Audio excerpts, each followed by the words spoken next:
প্রদেশ কংগ্রেস সভাপতির পদ কোনো স্থায়ী পদ নয়। আমি প্রদেশ কংগ্রেস সভাপতি মানে কোনো স্থায়ী পদ নয়। কেউ এখানটায় আমাকে মানে 99 বছরের লিজ দিয়ে বসে নেই। যাকে ভালো মনে হবে তাকেই প্রদেশ সভাপতি করবে। আমি প্রদেশ সভাপতির লালায়িত নই। আমি কংগ্রেসের একজন কর্মী।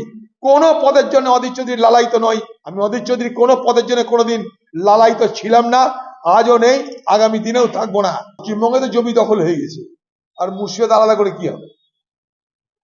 এবং সব জমি দখলের নায়ক তৃণমূলের নেতারা।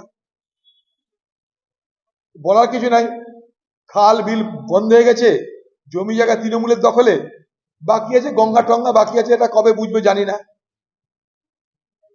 এগুলো সব গল্প হচ্ছে, কিচ্ছু হবে না। তৃণমূলের নেতাদের হাতে যে সমস্ত জমি আছে দখল হওয়া, সে জমি এদিক ওদিক হওয়ার কোনো চান্সই না, কিচ্ছু হবে না। খালি নাটক হচ্ছে, খালি গল্প হচ্ছে।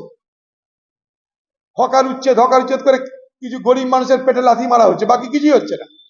হকারদের সঙ্গে মালিকদের সংঘাত লাগিয়ে দেওয়া হচ্ছে, কিছুই হচ্ছে না। কাজের কাজ কিছু হচ্ছে না। তাতে বাংলার অর্থনীতির পরিবর্তন হচ্ছে না, বাংলায় রুটি রুজির কোনো ব্যবস্থা হচ্ছে না। সংঘাত আর সংঘাত। এই সংঘাতের আবহে আমরা কতদিন বাঁচবো? আর এত চালাকি।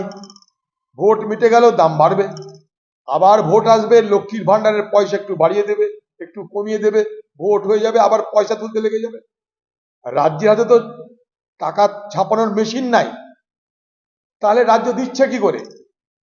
এই যে লক্ষ্মীর ভান্ডার 500 থেকে 1000, 1000 থেকে 1200, কেউ তো জাদু বলে আকাশ থেকে নিয়ে আসছে না, তা দিচ্ছে কি করে? জাদু তো কেউ জানে না।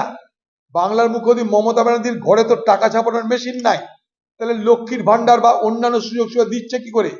আমাদেরই হাতের, আমাদেরই ঘাড়ে ট্যাক্সের বোঝা চাপিয়ে আমাদের কাছ থেকে আদায় করে আমাদেরকে কিছুটা ফেরত দিচ্ছে। যাকে বলা হয় গঙ্গা জলে গঙ্গা পূজা, যাকে বলা হয় মাছের তেলে মাছ ভাজা।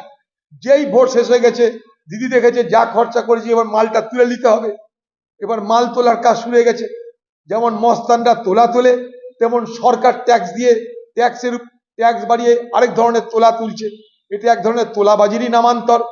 কারণ যখন সারা বাজারে জিনিসপত্রের দাম হু হু করে বাড়ছে, জিনিসপত্রের দাম কমছে না, মানুষের ক্রয় ক্ষমতা কমে যাচ্ছে, মানুষ বাজারে গেলে মানি ব্যাগ খালি হয়ে যায়, ঝোলা ভর্তি হয় না, সেই অবস্থায় হঠাৎ করে ট্যাক্স বাড়িয়ে দিয়ে পশ্চিমবঙ্গের মুখ্যমন্ত্রী বাংলার মানুষের জন্য কি শুভ খবর নিয়ে এলেন, বাংলার মুখ্যমন্ত্রীকে তা বিবেচনা করে দেখতে হবে।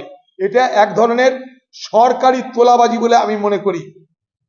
পশ্চিমবঙ্গ সরকার ভোট হবার পর দেখছে আর তো ভোট নেই, এখন আবার 2 বছর পরের আগে আবার মানুষকে আরেক রকম টুপি দেওয়া হবে, ঢপ দেওয়া হবে, আবার হিন্দু মুসলমান করা হবে, আবার লক্ষ্মীর ভান্ডার, এ ভান্ডার সে ভান্ডার করে বৈতরণী পার করা হবে। কিন্তু আখেরে মানুষের মৌলিক কোনো পরিবর্তন হচ্ছে না। কেউ লক্ষ্মীর ভান্ডার পান করলে আমার কোনো ঈর্ষা নেই, কিন্তু প্রকৃত অর্থে আপনার লক্ষ্মীর ভান্ডার আপনাকেই পূরণ করতে হয়। আপনার বিদ্যুতের দর বাড়ছে, তেলের দর বাড়ছে, আপনার খাবারের দর বাড়ছে, সেই দর যে বাড়ছে তার থেকে আদায় করছে ট্যাক্স রাজ্য, তার থেকে একটা অংশ আপনাকে দিয়ে আপনার কাছে ভোট খরিদ করছে। এই সহজ সরল সত্য কথাটা আমরা যেন বোঝার চেষ্টা করি। আপনারা তো জানেন না পশ্চিমবঙ্গ সরকারের আজকে মাথার উপরে ঋণের বোঝার পরিমাণ, ধারের বোঝার পরিমাণ কত টাকা? প্রায় 6 লক্ষ কোটি টাকা। কালকে যদি বাংলার কোনো ঘরে একটা শিশু জন্মগ্রহণ করে, পৃথিবীর আলো বাতাস গ্রহণ করার আগে তার মাথার উপরে ধারের বোঝার পরিমাণ প্রায় 65 থেকে 70 হাজার টাকা চেপে যাচ্ছে। যা কিছু চকচক করে তা কিছু কিন্তু সোনা নয়। All the glitterings are not gold. যা কিছু ঝকমক করছে, চকমক করছে, সেগুলো কিন্তু সোনা নয়। নিজের জীবনের অভিজ্ঞতা দিয়ে বাংলার মা বোনেরা বিচার করবেন।